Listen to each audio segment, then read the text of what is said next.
Good morning, class 7th. Geography, chapter number 3. Air.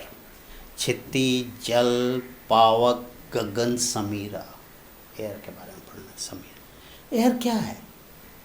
इसमें gas है. कौन कौन? Oxygen, carbon dioxide, nitrogen. सब पढ़े हो, सब पता है तुम्हें. अब देखो, तो तुम्हें सिर्फ जानना है कि ये एयर जो है इसको एटमॉस्फेयर भी बोलते हो, जो तुम्हारे चारों बगल फैला है, इसमें एयर है.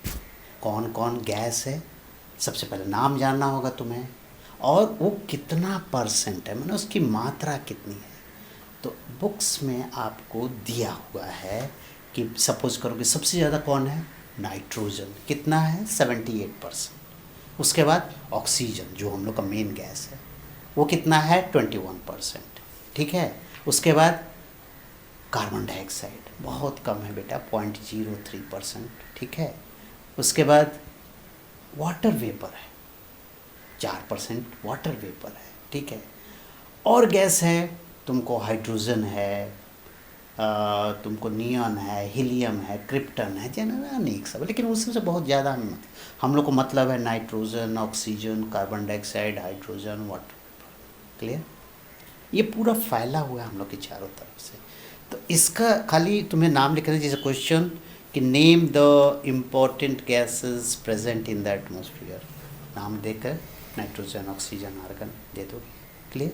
ठीक है.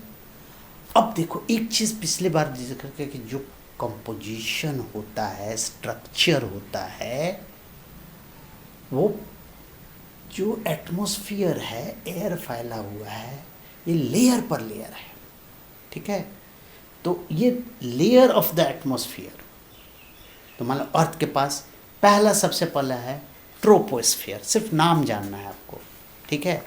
दूसरा है स्ट्रेटोस्फेयर. तीसरा है मैसो, स्ट्रेटोस्फेयर, उसके ऊपर मैसोस्फेयर, उसके बाद थर्मोस्फेयर, और सबसे अंतिम है एक्सोस्फेयर. मैंने अर्थ का फोटो बनाओगे ये चारों का, तो ये नाम कैसे होगा, TSMTE.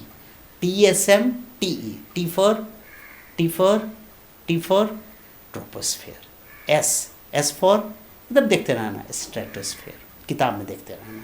M for mesosphere, thermosphere, exosphere. TSMT. बस इतना है. TSMT ये क्या, लेयर्स ऑफ एटमॉस्फेयर. इतना ही चीज़ जाना. मेन तुमको जो ट्रोपोस्फेयर है, जो तुम्हारे नज़दीक है, जो लगभग माने यहाँ से 30 से 35 mile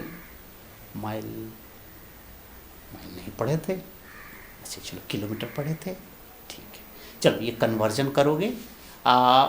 1 mile is equal to 1.6 kilometre. अब कर लोगे ना इसको. ठीक है. याद रखा, 1 mile is equal to 1.6 kilometre. तो कन्वर्जन ये चूँकि ब्रिटिश वाला है और ये स्टैंडर्ड है, ये मैथ के पोर्शन में मैं बता दूंगा.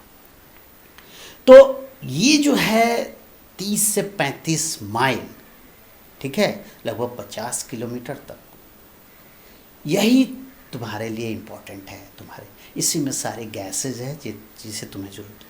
दूसरा, इसमें एक लेयर और है, ozone layer, O3. Ozone layer, जो ऊपर से जो फालतू किरणें आती हैं, जो हमारे चमड़े को नुकसान पहुंचा सकती है, जिसका नाम है ultraviolet rays, UV rays, उसको रोकता है. ये इंपॉर्टेंट है. बाकी मैसोस्फेयर, थर्मोस्फेयर, एक्सोस्फेयर हम लोग बहुत इंपॉर्टेंट नहीं है. ठीक है. क्लियर. ये बना लेंगे फिगर एकदम इसी तरह, TSMTE लिख के. क्लियर हो गया. तो पहले तुम देखे कि एयर में जो जो गैस है उसके बारे में देखे, तो एटमॉस्फेयर में जो जो लेयर्स है. दूसरा टॉपिक ये देखे. तीसरा, वेदर इम्पोर्टेंट है, क्लाइमेट, जलवायु, क्योंकि एग्रीकल्चर, सांस लेना, गर्मी, ठंडा, सब इसी पर. ठीक है. और वेदर जो है, क्लाइमेट है, अब जैसे अभी क्या हो रहा है, रेनफॉल, बारिश हो रही है ना, एटमॉस्फेयर में ह्यूमिड हो गया है. ठीक है. गर्मी लग रही है. तो एटमॉस्फेयर जो है ये किस से प्रभावित होता है, वेदर किस से प्रभावित होता है, सबसे इम्पोर्टेंट है टेम्परेचर से. किससे प्रभावित होता है, टेम्परेचर से. अच्छा एक चीज़ बताओ, टेम्परेचर नापते कैसे हो तुम लोग. अच्छा, थर्मामीटर से. एक बॉडी वाला है, एक जो एटमॉस्फेयर का भी टेम्परेचर, उसको भी थर्मामीटर बोलते हैं. चलो ठीक है बेटा. अब चलो, जब टेम्परेचर जो है, तो सन जब डायरेक्ट पड़ता है, जैसे 12 बजे 1 बजे, टेम्परेचर ज़्यादा रहता है क्योंकि सन नज़दीक है, हीट ज़्यादा आ रहा है, शाम को सुबह कम हो जाता है, ठीक है। दूसरा वेदर को जो टेम्परेचर को इफ़ेक्ट करता है, पहला हो गया कौन, सन की रोशनी का। दूसरा सीजन, जाड़ा गर्मी बरसात में अलग अलग टेम्परेचर रहता है, उस पर हम लोग बाद में बात करें कि सीजन कैसे प्रभावित होता है टेम्परेचर। तीसरा टेम्परेचर को इफेक्ट एल्टीट्यूड, एल्टीट्यूड मतलब ऊंचाई, जैसे जैसे पहाड़ पर चढ़ोगे ठंडा लगता है, ज़मीन पर आओगे गर्मी लगता है, ठीक है। ये भगवान जी की क्या, पहाड़ पर चढ़ोगे ठंडा, ज़मीन पर रहोगे गर्म, तो एल्टीट्यूड बोलते हैं। एल्टीट्यूड वर्ड चलो नहीं भी आएगा तो बुक में है, लिखो। तीसरा है सी लेवल, अगर समुद्र के पास रहोगे तो गर्मी लगे, जैसे बॉम्बे में बहुत ठंडा नहीं पड़ता है, दिल्ली में बहुत ठंडा पड़ता है क्योंकि सी से दूर है। तो 4 फैक्टर आपको याद रहेगा ना टेम्परेचर कौन कौन, एक सन की रोशनी कैसे पड़ रही है, वेदर कैसा है, तीसरा एल्टीट्यूड हाइट, और चौथा सी लेवल, ठीक है। टेम्परेचर के बाद एक सबसे इंपॉर्टेंट चीज़ है जो एटमॉस्फेरिक प्रेशर, तुम्हें अभी समझना होगा। प्रेशर क्या है, एटमॉस्फेयर का प्रेशर जो एक स्क्वायर सेंटीमीटर पर जितना पड़ता है उसको मेज़रमेंट करता है लोग प्रेशर। प्रेशर तो आगे अभी साइंस में तुम पढ़ोगे, फोर्स बाय एरिया फार्मूला होता है कि एक पर्टिकुलर एरिया में जितना फोर्स लगता है वो प्रेशर कहलाता है। तो एटमॉस्फेयर का प्रेशर हम लोग के देह पर लगता है, ठीक है। तो ये प्रेशर तुमको जानना पड़ेगा, क्लियर। तीसरा है विंड, मैंने एयर अगर चलेगा तो विंड का, ये 3 बात जान जाओगे। अब जो है तुम्हें एक और बात जानना, ह्यूमिडिटी और प्रेसिपिटेशन और रेनफॉल। ये बस टॉपिक्स, ये टर्म जानना है, इसको हम लोग को नोट्स बना लेना, इससे ज़्यादा इसमें और कुछ नहीं। अब ह्यूमिडिटी क्या है, नमी।